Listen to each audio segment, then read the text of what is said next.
स्वाध्याय की श्रृंखला में प्रस्तुत है पुस्तक गायत्री उपासना से प्राण शक्ति का अभिवर्धन।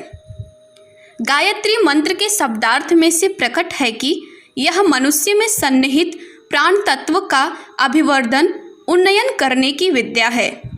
गय अर्थात प्राण, त्रि अर्थात त्राण करने वाली, जो प्राणों का परित्राण, उद्धार, संरक्षण करे वह गायत्री है। मंत्र का अर्थ मनन, विज्ञान, विद्या, विचार होता है। अर्थात गायत्री मंत्र का अर्थ है प्राणों का परित्राण करने की विद्या। प्राण शक्ति की न्यूनता होने पर प्राणी समुचित पराक्रम कर सकने में असमर्थ रहता है। अधूरी मंजिल में ही निराशा एवं असफलता हो जाना पड़ता है। क्या भौतिक, क्या आध्यात्मिक, दोनों क्षेत्रों में अभीष्ट सफलता के लिए आवश्यक सामर्थ्य की जरूरत पड़ती है। इसके बिना आयोजन को पूर्ण कर सकना, लक्ष्य को प्राप्त कर सकना असंभव है। इसलिए कोई महत्वपूर्ण सफलता प्राप्त करने के लिए उसके आवश्यक साधन जुटाना आवश्यक होता है। कहना ना होगा कि भौतिक उपकरणों की अपेक्षा व्यक्तित्व की प्रखरता एवं ओजस्विता कहीं अधिक आवश्यक है। गायत्री का उपयोग करने के लिए भी शौर्य, साहस और संतुलन चाहिए। बढ़िया बंदूक हाथ में है पर मन में भीरुता, घबराहट भरी हो तो वह बेचारी बंदूक क्या करेगी? चलेगी ही नहीं। चल भी गई तो निशाना ठीक नहीं लगेगा। दुश्मन सहज ही उसमें इस बंदूक को छीनकर उल्टा आक्रमण कर बैठेगा। इसके विपरीत साहसी लोग छत पर पड़ी ईंटों से और लाठियों से डाकुओं का मुकाबला कर लेते हैं।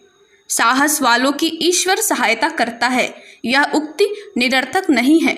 सच तो यही है कि समस्त सफलताओं के मूल में प्राण शक्ति ही साहस, जीवट, दृढ़ता, लगन, तत्परता की प्रमुख भूमिका संपादन करती है और यह सभी विभूतियां प्राण शक्ति की सहचरी हैं।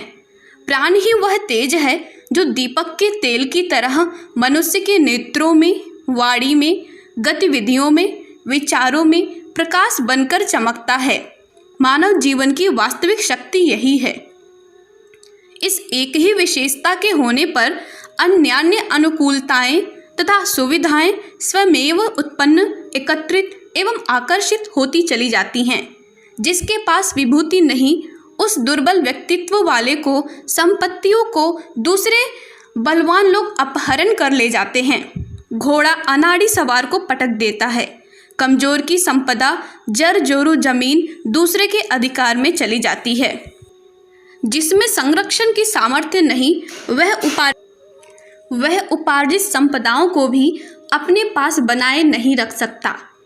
विभूतियां दुर्बल के पास नहीं रहती। इस तथ्य को ध्यान में रखते हुए विचारशील लोगों को अपनी समर्थता, प्राण शक्ति बनाए रखने तथा बढ़ाने के लिए भौतिक एवं आध्यात्मिक प्रयत्न करने पड़ते हैं। आध्यात्मिक प्रयत्नों में प्राण शक्ति के अभिवर्धन को सर्वोच्च प्रक्रिया गायत्री उपासना ही मानी जाती है। इसका नामकरण इसी आधार पर ही हुआ है। शरीर में प्राण शक्ति ही निरोगिता, दीर्घ जीवन, पुष्टि एवं लावण्य के रूप में चमकती है। मन में वही बुद्धिमत्ता, मेधा, प्रज्ञा के रूप में प्रतिष्ठित होती है। शौर्य, साहस, निष्ठा, दृढ़ता, लगन, संयम, सहृदयता, सज्जनता, दूरदर्शिता एवं विवेकशीलता के रूप में वह उस प्राण शक्ति की ही स्थिति आकी जाती है।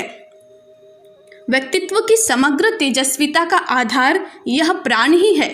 शास्त्रकारों ने इनकी महिमा को मुक्त कंठ से गाया है और जनसाधारण को इस सृष्टि की सर्वोत्तम प्रखरता का परिचय कराते हुए बताया है कि वे भूले ना रहें, इस शक्ति स्रोत के भंडागार को ध्यान में रखें और यदि जीवन लक्ष्य में सफलता प्राप्त करनी हो तो इस तत्व को उपार्जित, विकसित करने का प्रयत्न करें।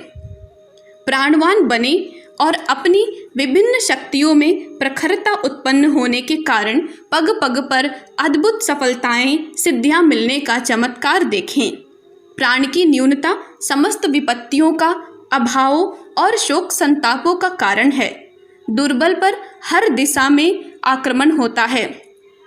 दैव भी दुर्बल का घातक होता है, भाग्य भी उसका साथ नहीं देता और मृतलाश पर जैसे चील कौवे दौड़ पड़ते हैं, वैसे ही हीन सत्व मनुष्य पर विपत्तियां टूट पड़ती हैं। इसलिए हर बुद्धिमान को प्राण का आश्रय लेना ही चाहिए। बृहदारण्यक में कहा गया है, प्राण ही बल है, प्राण ही अमृत है, प्राण ही आयु है और प्राण ही राजा है। जो प्राण है सो ही प्रज्ञा है, जो प्रज्ञा है सो ही प्राण है। सांख्यायन। जब तक इस शरीर में प्राण है तभी तक जीवन है। कौशितकी। प्राण ही शरीर रूपी नौका आनंद है, सौंदर्य है, वहाँ उतनी ही प्राण की मात्रा विद्यमान समझनी चाहिए।